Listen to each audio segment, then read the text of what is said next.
Welcome to Revenge Report. Don't forget to hit that like button and subscribe for more. Let's dive in. I stepped into the grand ballroom, the kind of place where chandeliers hung like 1,000 diamonds and the air smelled faintly of expensive perfume. The polished floors reflected the soft glow of golden lights, casting everything in a warm, welcoming hue. It should have been a magical night, but I felt nothing but tension. My name is Claire Mitchell. I'm 42 years old, and for the past 2 decades, I've worn a military uniform. I was a colonel, but that was behind me now. Retired. But the weight of my service still clung to me, a part of who I was, no matter how much time had passed. Tonight I was out of place. The whispers began the moment I entered. Their voices, sharp with judgment, bounced off the marble walls, laced with a mix of curiosity and suspicion. The guests' gazes shifted toward me like I was an intruder at a family reunion. And, in a way, I was. This wasn't just any family event. This was my father's birthday celebration, an event so carefully orchestrated that I could almost hear the planners whispering about the perfect ambiance. The kind of event where everyone knew their place. And my place? Well, I hadn't been invited. Not that I was surprised. My relationship with my father, Jonathan Mitchell, had been strained for as long as I could remember. He was a businessman, one of the wealthiest men in town, and he had never approved of my career. Not the way he'd always dreamed of sons taking over the family business. The military wasn't what he'd envisioned for me, and it had been a point of contention for years. As I walked past the crowd, some recognized me, others just stared.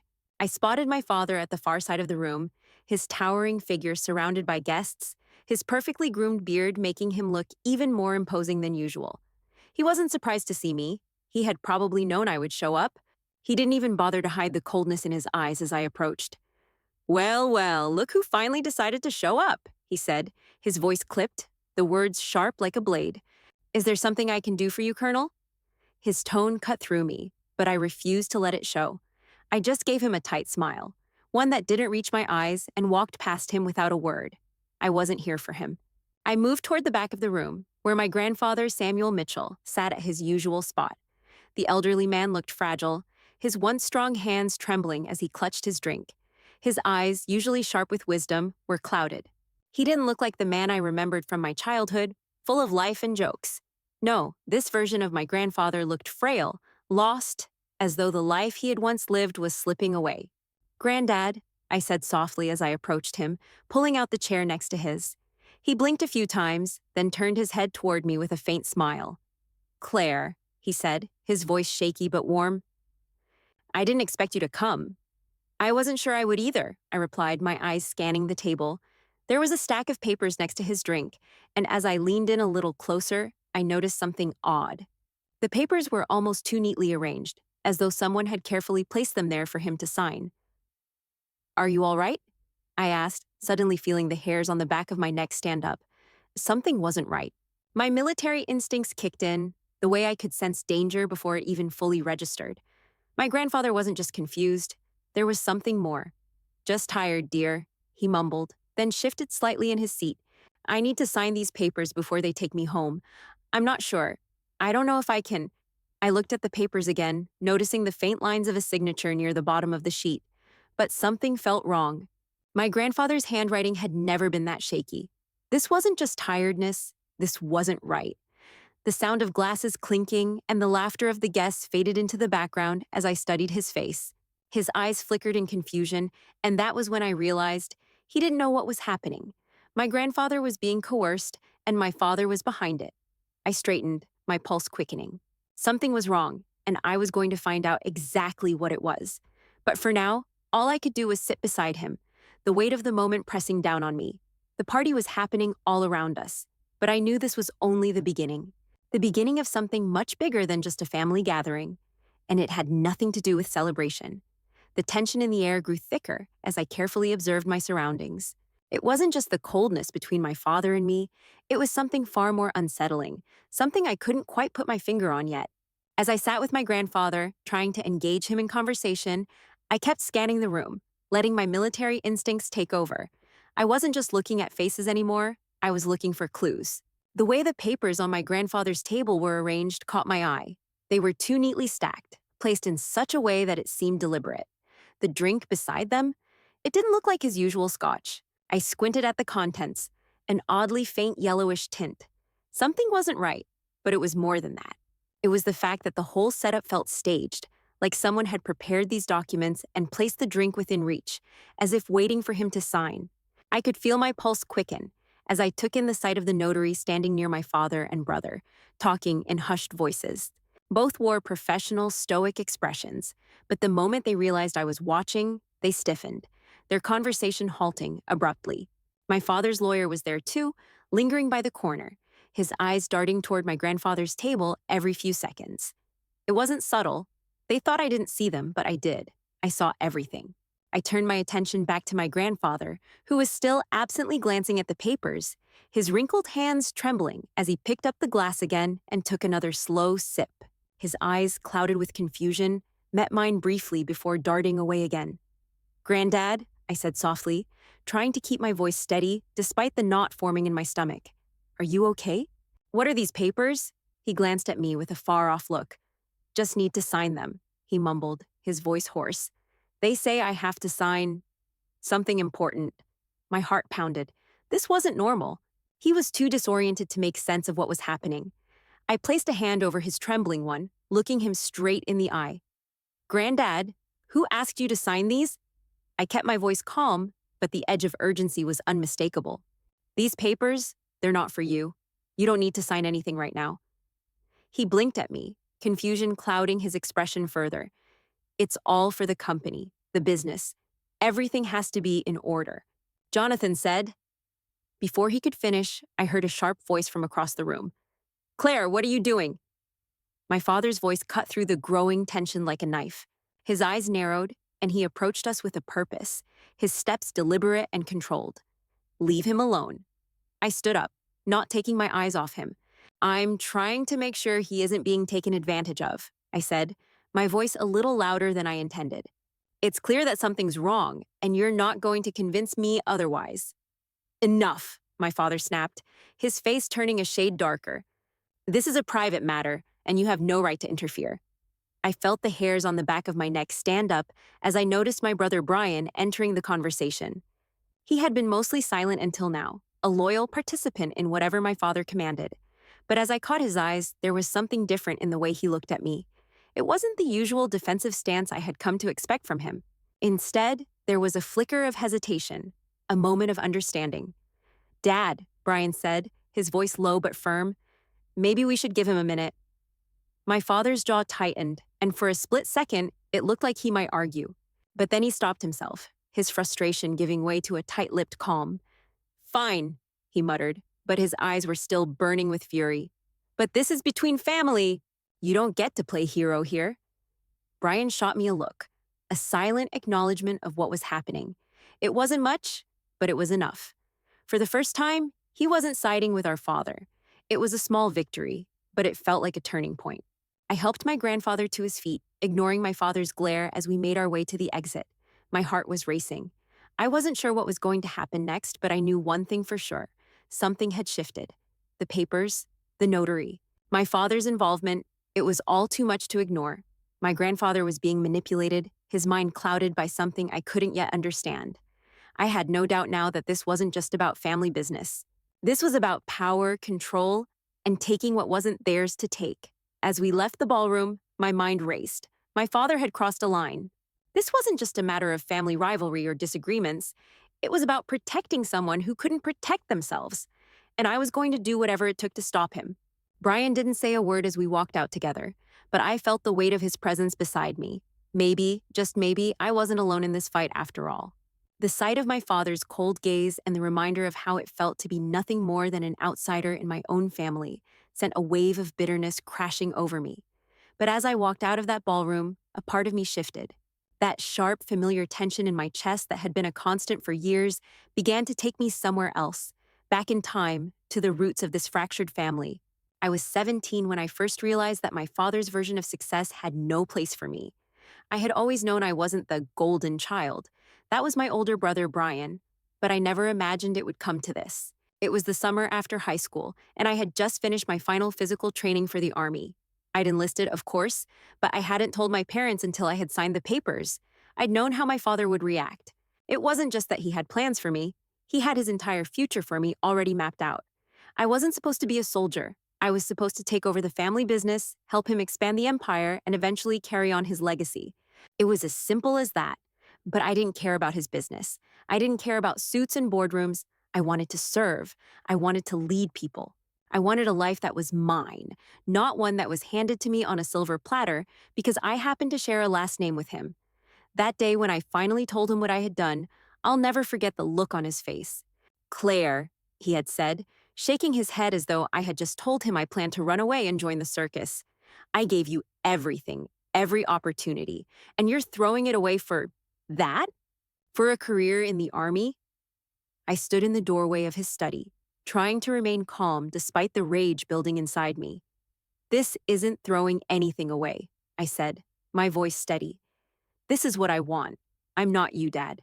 I'm not meant for this life. He stood from his desk, his chair scraping loudly against the floor.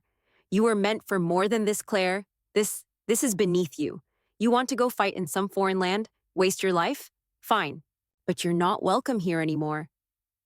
His words stung, and it wasn't just the pain of rejection, it was the look of disdain that followed them. I had disappointed him in the worst way. In his eyes, I was weak, undeserving of his name, a failure for not choosing the family business. That day, I walked out of his office with a heavy heart, but the decision was made. I was joining the army, whether he accepted it or not. It wasn't easy. The years that followed were a constant reminder that I didn't belong in that world, the one that my father had built for himself. The world of high-end golf courses, country club memberships, and expensive dinners.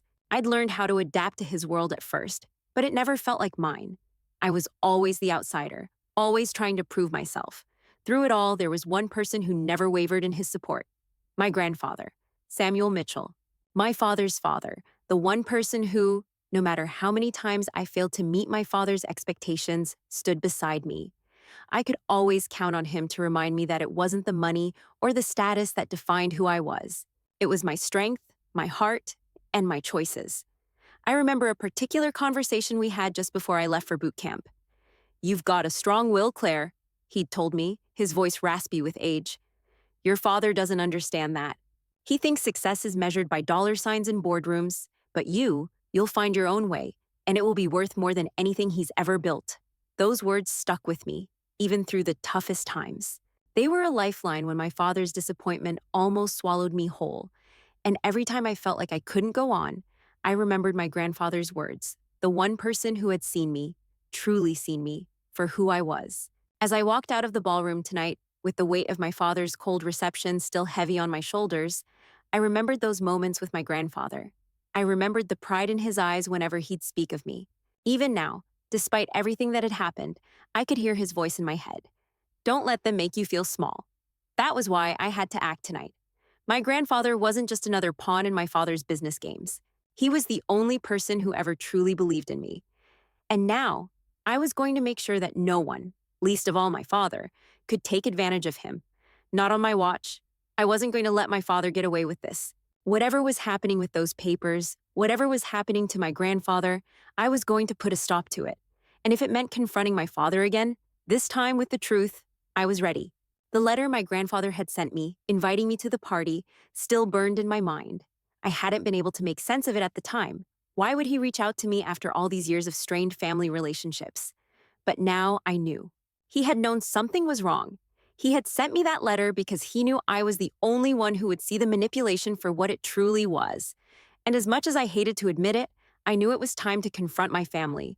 The manipulation, the control, it had to end, and I was the one who would make sure of it. As I made my way back to my car, my mind raced, calculating my next move.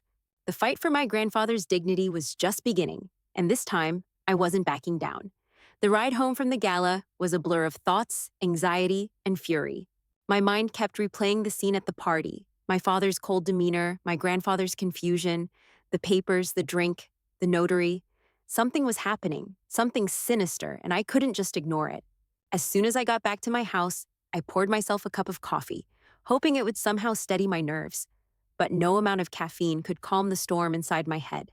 I couldn't just sit there anymore. I needed answers. I grabbed my phone, making a quick call to the clinic where my grandfather had been receiving treatment. Hi, this is Claire Mitchell. I'd like to request a copy of my grandfather's medical records. The receptionist's voice was kind but firm. I'm sorry, but I can't release any medical information without proper authorization. I'm listed as his emergency contact, I replied, trying to keep my tone steady. And I'm his next of kin. There was a brief pause before the receptionist spoke again. Let me verify that. I'll send the records to your email within the hour. I hung up, the tension tightening in my chest. If there was one thing I knew, it was that this wasn't just about my father trying to make a quick business deal. There was something deeper going on here, something darker. The email came through quickly, and I opened the document with shaking hands. At first, it looked like any other set of medical records. Notes about my grandfather's appointments, his test results, prescriptions. But then I saw something that made my blood run cold. Several entries for medication I knew he wasn't prescribed, and a note in the margins that read, "Patient appears confused, refuses to sign consent form for new prescription." My grandfather didn't refuse any medication, not unless something was wrong. I skimmed further and found a troubling detail, a new power of attorney document dated just a week ago. It was signed by my grandfather, barely legible, and my father was listed as the new primary decision maker for both his medical and financial matters. I felt the weight of that discovery hit me like a punch to the gut. This wasn't just about papers being signed. This was about control. My father was slowly taking everything from my grandfather, and now he had full power over his life. I couldn't sit on this information. I needed more. I needed to talk to someone who could help. That's when I reached out to Mrs. Thompson, the elderly woman who had been one of my grandfather's trusted neighbors and caregivers for years. When she picked up the phone, her voice was a little unsteady, but still warm. "Claire, how are you?" "I'm fine," I replied, though I couldn't hide the edge of urgency in my voice. "But I need to ask you about something. It's about Granddad. I think something's wrong." Her voice dropped immediately. "What's happened, dear?" "I just found out about some new documents, about his power of attorney and medical decisions. Mrs. Thompson, I don't think he's been making these choices himself. Something's going on, and I need to know if you've noticed anything strange." There was a long silence on the other end before she finally spoke. "I've been worried for a while, Claire. Your father, he's been moving him around, changing caregivers without telling anyone. A few weeks ago, he switched all of Granddad's doctors without any explanation. I didn't know what to think, but now—" Her voice trailed off. I could hear the fear in her words, and it confirmed my suspicions. "Has he been isolating him?" I asked, my voice barely above a whisper. "Yes," Mrs. Thompson replied, her tone tight. "He moved him out of the house he'd lived in for decades. Now he's in that big, sterile place, the one that's supposed to look good, but it doesn't feel like home anymore.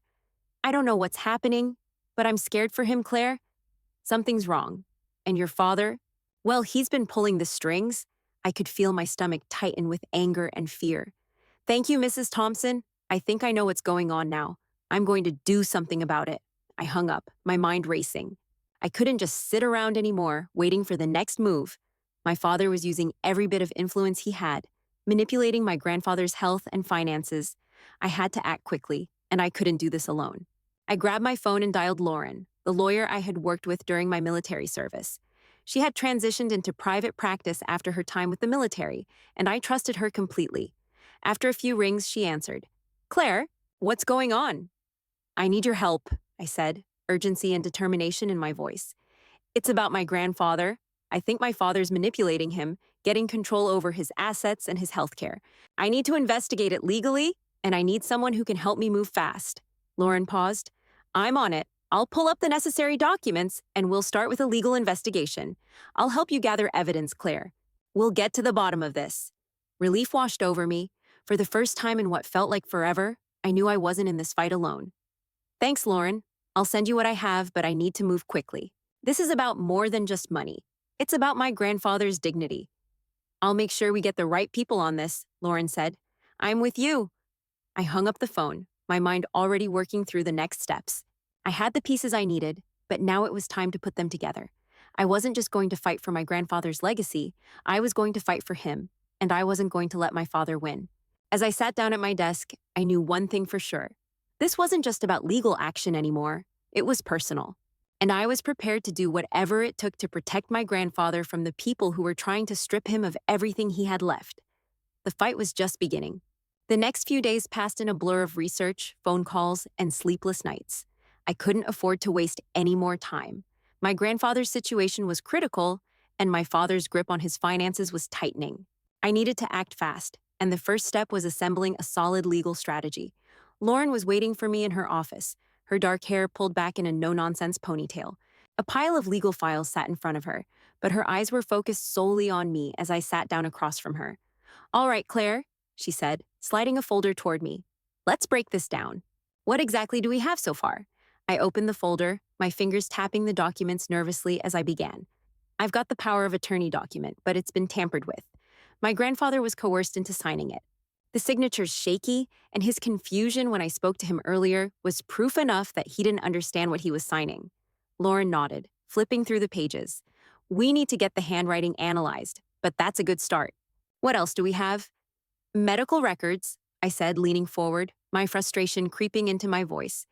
"I've gone through them, and there are discrepancies. Medications my grandfather was never prescribed. Undocumented changes in his care plan. And there's a note in the records about his refusal to sign a consent form. This isn't the grandfather I know. He's being manipulated." Lauren's face grew serious. "This is serious, Claire. Your father has been systematically isolating him, cutting off all outside contact, replacing caregivers with his own people who will follow his instructions. It's textbook elder financial abuse."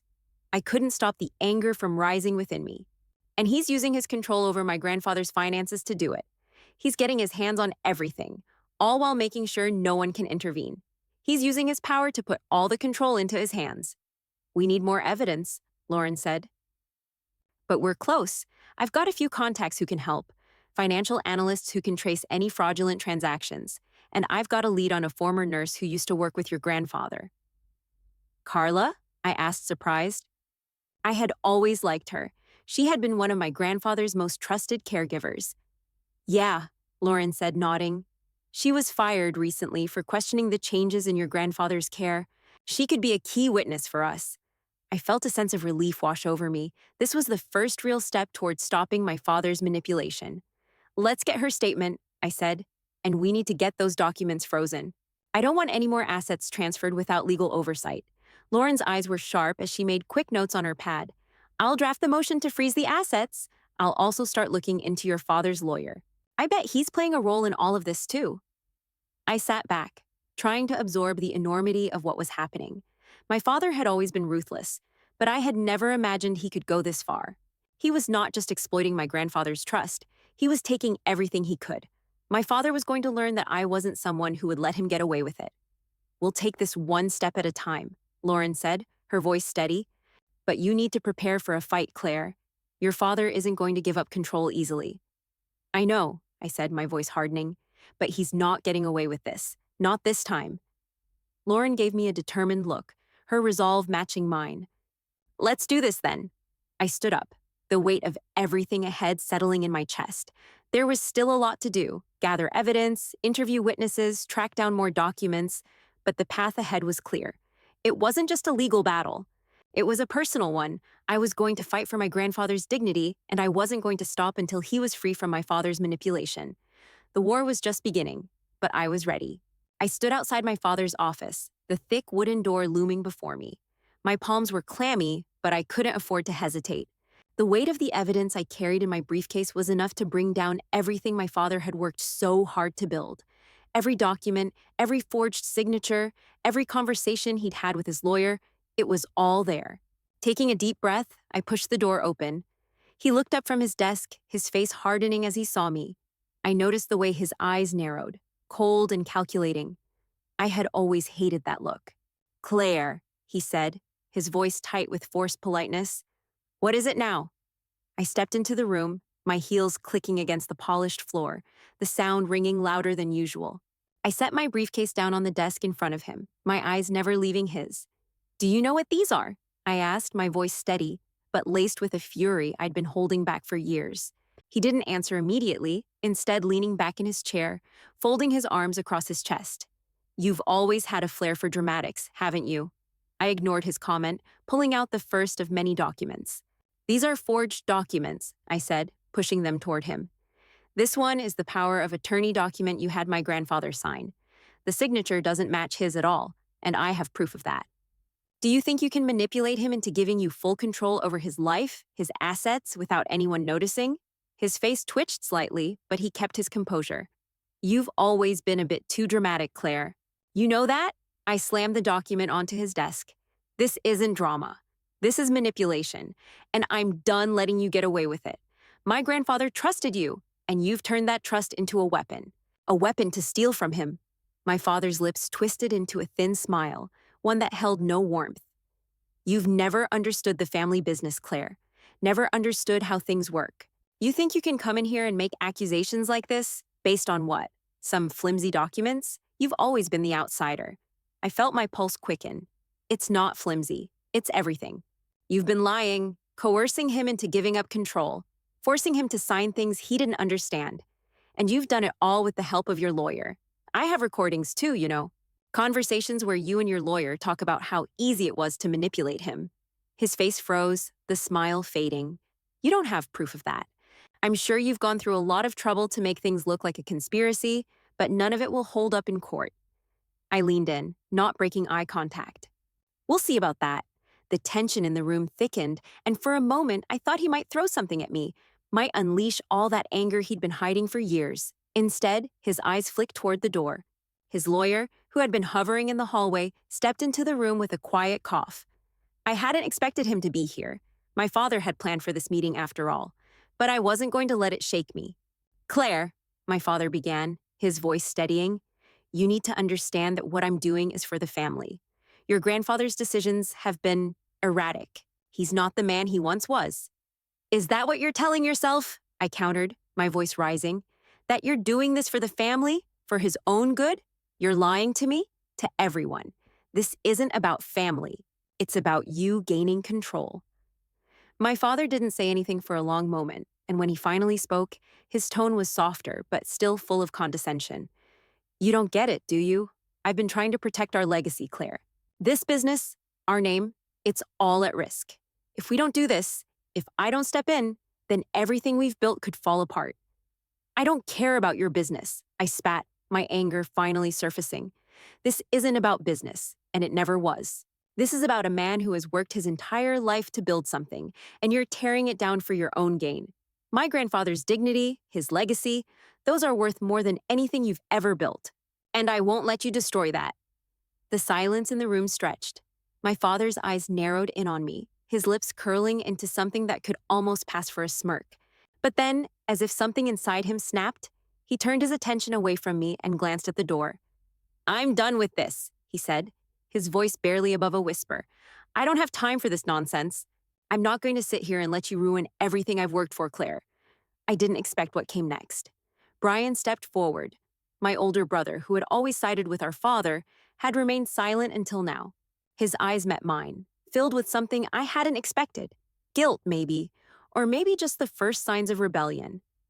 Dad, Brian said, his voice low but firm, I don't want any part in this. What you're doing isn't right. Claire's right. My heart skipped a beat. You've taken advantage of Grandpa, Brian continued, and you've manipulated him for years. I can't stand by you anymore. Not with this. My father's face contorted in disbelief, his eyes darting from Brian to me. The shock on his face was almost palpable. You're siding with her? He asked, his voice dripping with contempt. Brian didn't hesitate. Yes, I am. For the first time in my life, my brother wasn't just an ally to my father. He wasn't just the passive participant he'd always been. He was standing beside me. You're right, Claire, Brian said, looking directly at me. We need to stop this. This isn't family. This is exploitation. My father sat there speechless, staring at his son, his eldest, the one he thought would always follow his lead. But Brian had had enough. The confrontation ended as abruptly as it began. My father didn't try to stop us as we left the room. He didn't have a comeback, didn't lash out. The defeat in his eyes was something I would never forget. As Brian and I walked out of the office together, I felt a sense of relief wash over me. For the first time, we weren't fighting against each other. We were fighting the same battle. And with that, I knew the battle ahead was one we could win. We were going to protect my grandfather. And this time, my father wouldn't be able to stop us. The courtroom felt suffocating. I could hear the murmur of voices around me, the shuffle of papers, the occasional cough. But none of it mattered. Not now. This was the moment I had been fighting for, the culmination of everything I had uncovered, all the evidence I had gathered, all the sleepless nights. I stood at the front, facing the judge, the weight of my father's betrayal still heavy in my chest, but I knew I couldn't let that affect me now. I had to focus. I had to win this for my grandfather. Lauren, my lawyer and friend, stood beside me, her eyes calm but sharp, ready for the fight. I glanced over at the other side of the courtroom, where my father sat, his expression as cold and controlled as ever. He wasn't showing it, but I could tell he was worried. All the manipulation, all the lies, the facade he'd built for so many years were coming down. Fast. The judge, a stern-looking woman in her 50s, cleared her throat and looked at me. Ms. Mitchell, you may proceed. I took a deep breath and stepped forward, holding the folder of documents that would change everything. This, I said, my voice steady but filled with a quiet determination, is a case of financial exploitation and manipulation. My grandfather, Samuel Mitchell, was coerced into signing a power of attorney document that handed over control of his medical and financial decisions to my father, Jonathan Mitchell, under false pretenses. I paused, letting the words settle in the air, watching my father's face twitch ever so slightly. This document, I continued, pulling out a copy of the forged signature, is a forgery. My grandfather could not have signed this document with the clarity and understanding required. I have handwriting experts ready to testify that this signature does not match my grandfather's natural hand. I let the evidence speak for itself as I presented the documents, one by one.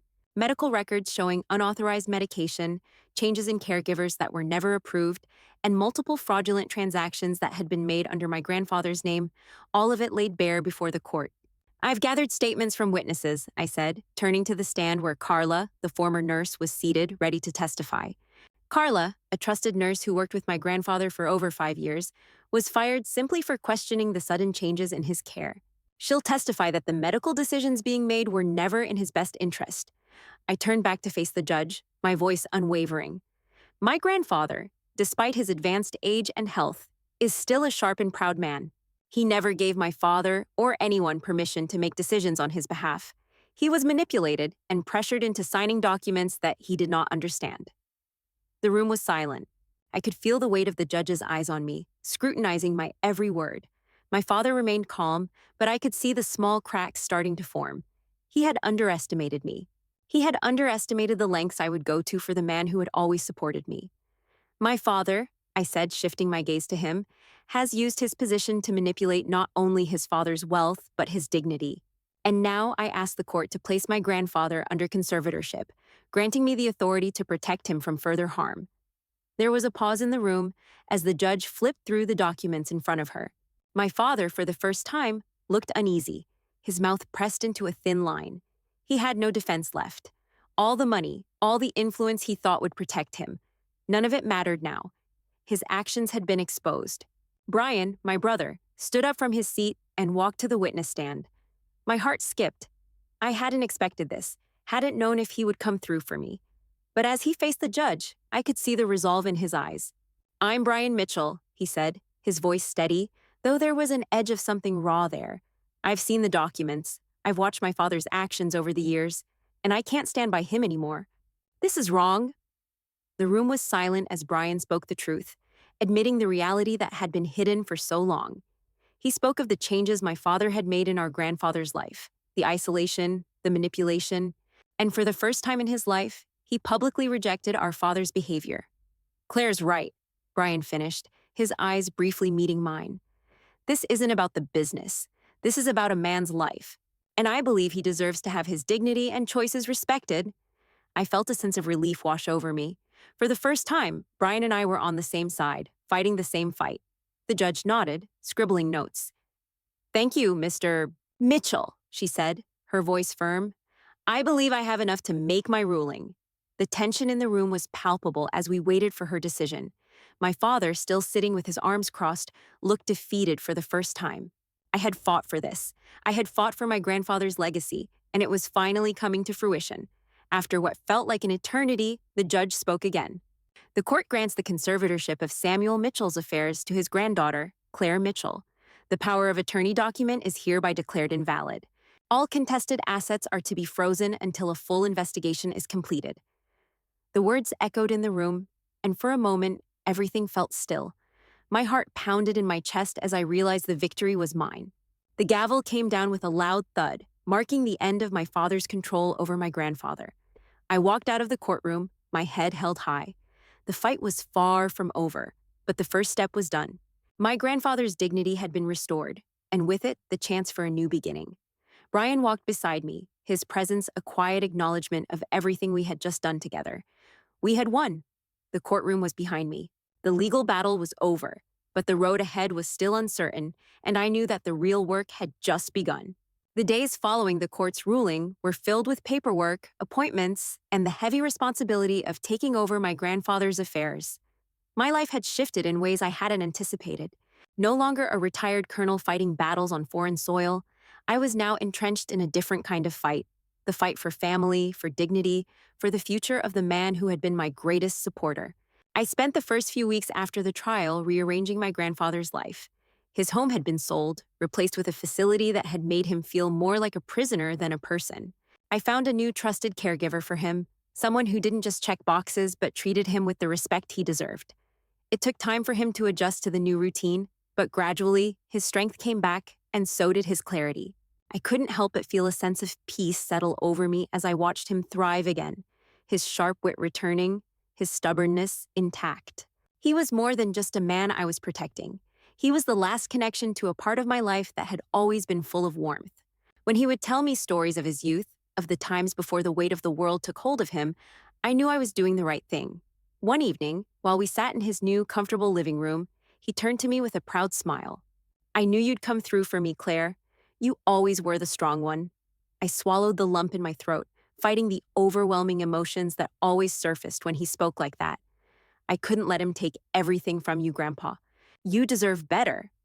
He reached out, his hand shaking slightly as he patted mine. "I've watched you your whole life, you know. I've always been proud of you. The Army, your heart. You've always known what was right, even when the world tried to tell you otherwise." I leaned back in my chair, the weight of those words sinking in. It had taken me so long to understand what my grandfather had always seen. He hadn't cared that I wasn't following in my father's footsteps, hadn't cared that I'd chosen a different path. He had always seen the person I was, not the titles or roles I was supposed to fill. That night, after he had fallen asleep in his chair, I sat in the quiet of the room, reflecting on everything that had led me here. My father was gone from my life now, at least in the way he had been before. He would always be a part of my past, a reminder of the strain that had shaped me. But the future, that belonged to me and my grandfather. The next chapter of my life wasn't going to be about revenge. It wasn't about tearing down the people who had wronged me. It was about rebuilding. And that rebuilding didn't just mean fixing my grandfather's life. It meant finding a new way to live mine. I had always been driven by duty, but now I wanted to teach. I wanted to pass on everything I had learned, not just about leadership and ethics, but about integrity, family, and standing up for what matters most. I took a step back from the military, allowing myself the space to explore this new role.